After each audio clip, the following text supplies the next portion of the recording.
chances are you're pretty good at a certain game, and you probably like teaching people how to get better at that game. But sometimes people don't appreciate the tips and tricks you try to give them. So whenever that happens, what do? Well, today, that's what we're here to figure out.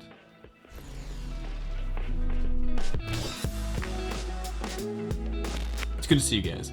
My name is Sam, and this is Via Gaming, a channel all about gamers. And today, I want to help you guys by sharing an experience I've had recently in trying to help my friends improve at Rainbow Six Siege. And I'm going to give you guys some insights into what worked well for me and what didn't work well for me. So that whenever you guys want to help somebody else learn how to play a game better, you should have a basic footing. So it all started whenever we just sat down like any other night and just played some Rainbow Six. Now, I've played a bit more Rainbow Six than my friends have, but I'm by no means a master at the game. I never even play ranked. I only ever play casual.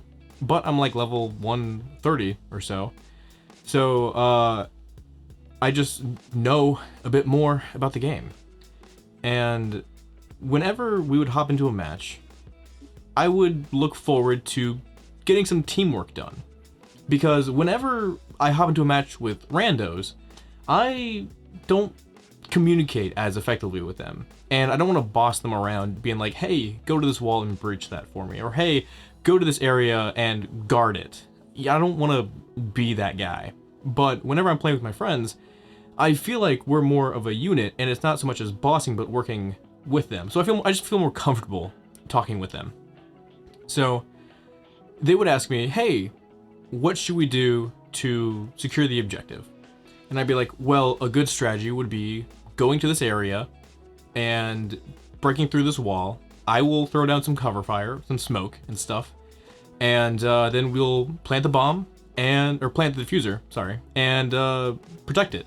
And then we'll win the round. That was the idea. Well, I may have made my plan a little too rigid, because as soon as the round started, they immediately went to the nearest window and just hopped on in there and got onto site, and the plan was completely ruined from there. So, looking back on it now, it's really funny. But at the moment, I was super, like, panicky and everything, because I'm like, my plan, it's out the window! So, basically, we all died. I tried to throw on cover smoke, and I tried to get the diffuser planted, and it just did not work. The wrong person had the diffuser, everybody was screaming and shouting, we're all stuck in the same room that was had enemies on the other side. It did not go well. Everybody was frustrated. I was frustrated, they were frustrated, they're like, what happened? Like, why'd you throw down smoke? And I was like, well, I threw down smoke because that was the plan. They were like, that wasn't the plan. And I was like, you didn't follow the plan, I had to adjust the plan. And so it ended up being a whole kerfuffle. The whole time, I was trying to throw in little tips and tricks of like, hey, you should go to that spot and watch that angle. And hey, you should go over there and use your gadget. And it doesn't work that well. So what I've learned is make looser plans. Because if you make a rigid plan with new players who don't really know what they're doing, it only takes one single thing to completely throw it all off. So make a general idea. Instead of saying, hey, go to this specific area and do this specific action, say, hey, go to one of these areas, one of these entry points, and do your thing at one of them. And that way it gives them a little more agency. It puts the choices on them. Because whenever somebody doesn't really know what they're doing, the best teacher is experience. Just, you make mistakes, you learn, and you improve. That's honestly the best way to learn a lesson. So whenever you tell somebody to, hey, go do this thing, they can do it, but even if it works, they're not gonna know why it worked. Because they wouldn't have taken the bad path and had the consequences, and they wouldn't have seen why that didn't work.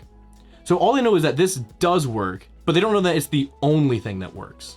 What they need to know is what doesn't work so that they know not to do that. Because otherwise they'll still think both paths are an option. So let them make their own choices. If you're trying to teach somebody to play a game, let them make their own choices. Don't tell them exactly what to do.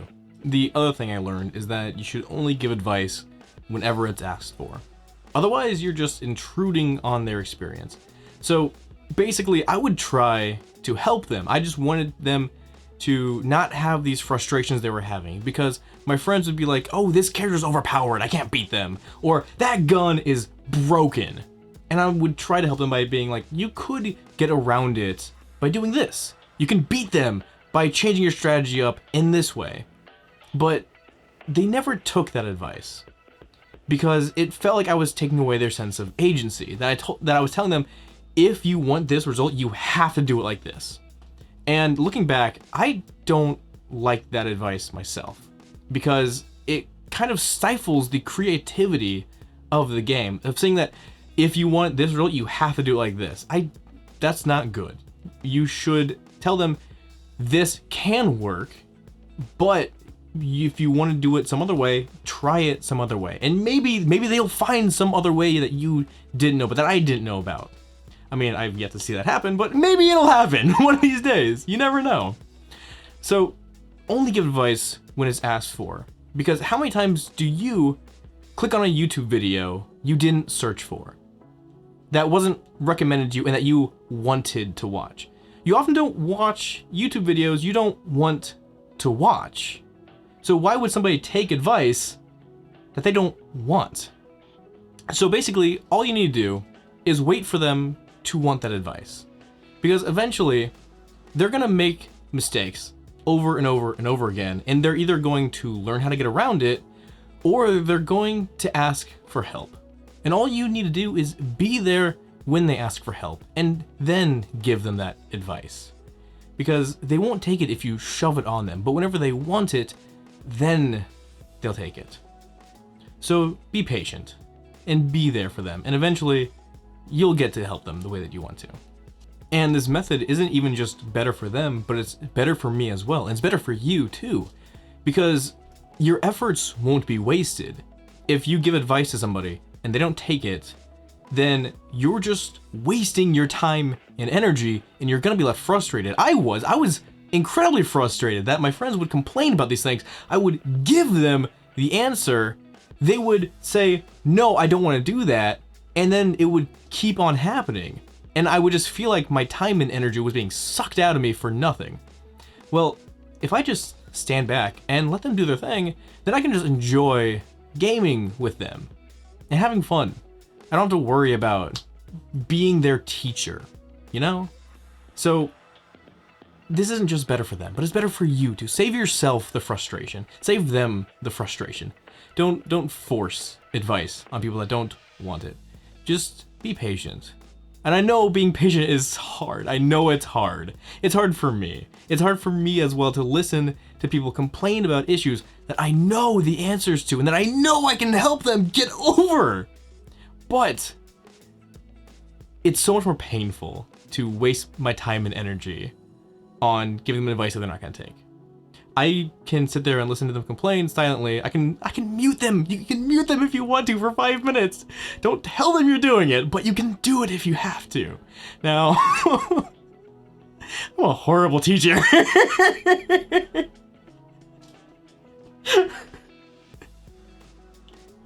So save yourself the frustration. Save them from the frustration. All right, but now I want to hear from you guys. How do you best learn how to play a game? Do you watch videos, or do you just play it until you make every mistake? Or do you ask your friends for advice? And do you agree with the things I've said in this video? Did I miss anything? Let me know in the comments below. Also, if you want to see more of my content, please subscribe over here. And if you want to see a video on how to not get so frustrated whenever you lose, click the video over here. All right, I will catch you guys later. Have a good one.